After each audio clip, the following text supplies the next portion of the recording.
doctors from a U.S.-based NGO performed restorative surgery in Nairobi who have undergone female genital mutilation, a first for Kenya. 82 of Nigeria's Chibok girls regained their freedom from Boko Haram, but the final chapter of the story has yet to be written. And protecting a nation's natural biodiversity at a World Heritage Site in Ethiopia. Africa 54 starts right now. Hello, I'm Chamberlain Oso at Channels Television here in Lagos. Welcome to our show as we go around Africa for a look at some of the week's top stories and much more. Well, and I'm Vincent McCory of Voice of America, coming to you from Studio 51 at our global headquarters in Washington. We start our show with another look at last week's significant development with the Chibok girls. Chamberlain?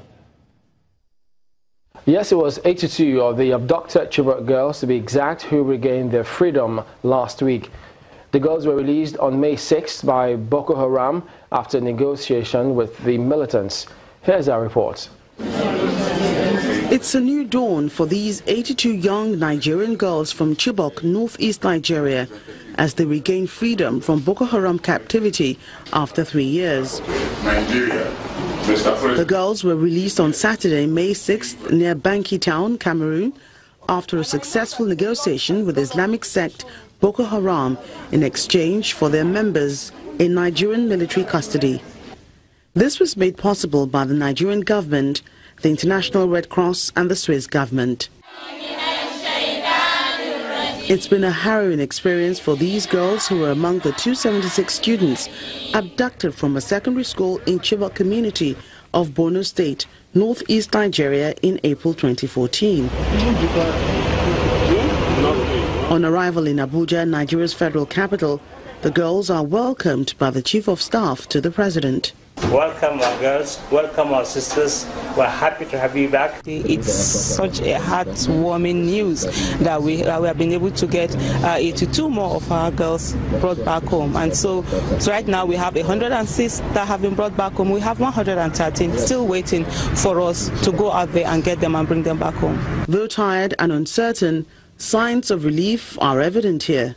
One of the girls arrived with an amputated leg and another an injured limb.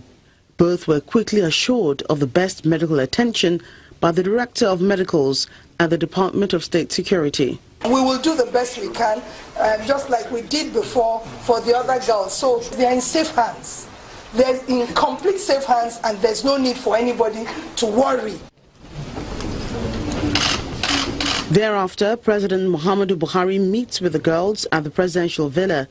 He reaffirms the government's unrelenting resolve to keep to its promises and supervise their rehabilitation process. I congratulate your parents for surviving the torture, as it were, waiting for you day in and day out. And I assure you that the presidency will personally supervise the performance of those trusted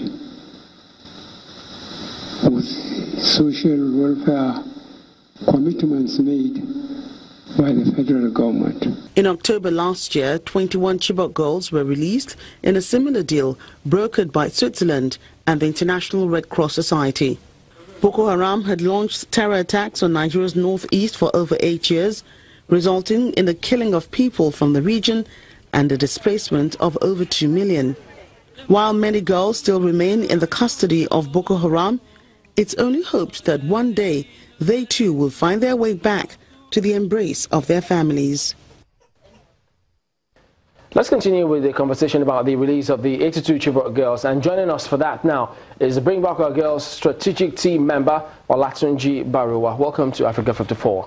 My pleasure. Thank you for having me here. Well, this release comes on the heels of the back and forth between the Bring Back Our Girls group and the government. Is this in any way going to perhaps ease relationship between your group and the federal government?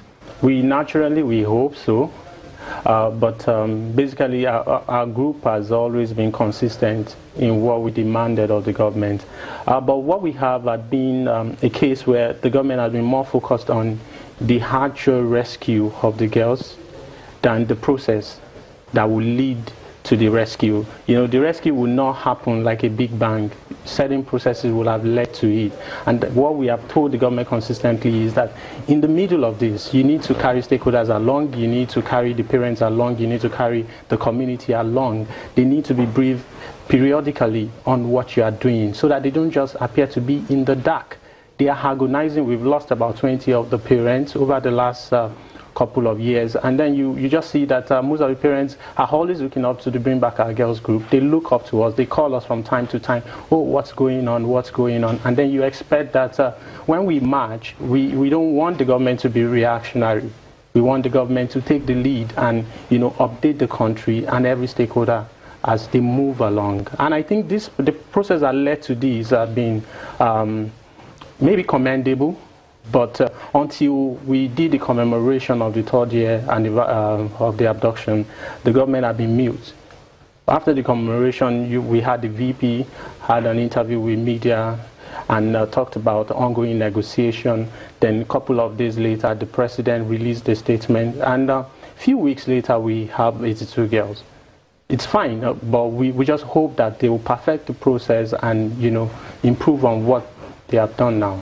So, ever since this release, all of what you listed in terms of things that could help his relationship, has any of them been adhered to by the government?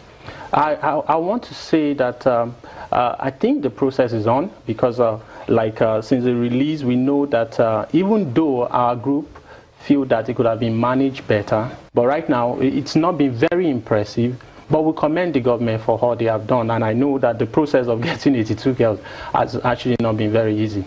So that suggests that the girls may not have been in communication with their families as of yet, but has your group been in touch with the girls? No, the 82 girls are yet to even be reunited with their families, unlike the 21. When the 21 came, when the 21 were released last year, we had the ceremony in Abuja where the parents were identified and they were brought in from Chibok, and then they had a ceremony in the DSS premises, and then they reunified them, and then everybody parted ways for their rehabilitation.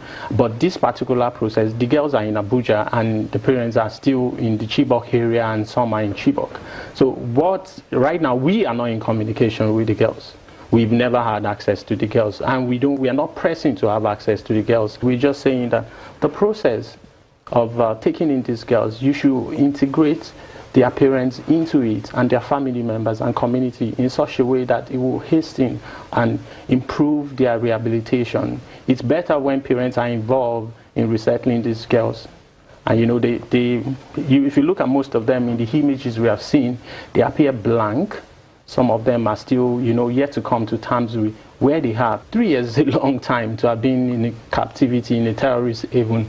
You know, the kind of atrocities they must have witnessed. Some of them will still be having nightmares for weeks, for years to come. But it depends on how we handle this process. And I think the government needs to show a lot of commitment. There are a lot of people in the civil society space who can come in and help. I don't think this is a time to fold up and restrict access. The UN agencies in Nigeria, I know that a lot of them have been offering help, so we expect the government to be committed to taking these helps. All right, Olatunji Barawa, strategic member of the Bring Back Our Girls group. Thank you for talking to us on Africa 54. Thank you for hosting. Well, we want to know what you think about Africa 54 and the stories we cover. Join the conversation on Facebook. The address is Africa 54. And check out our headlines 24/7 on voaafrica.com. Coming up, the successful heart surgeries in Anambra state government are encouraging Nigerians there to embrace health insurance. Chamberlain will have that story after the break.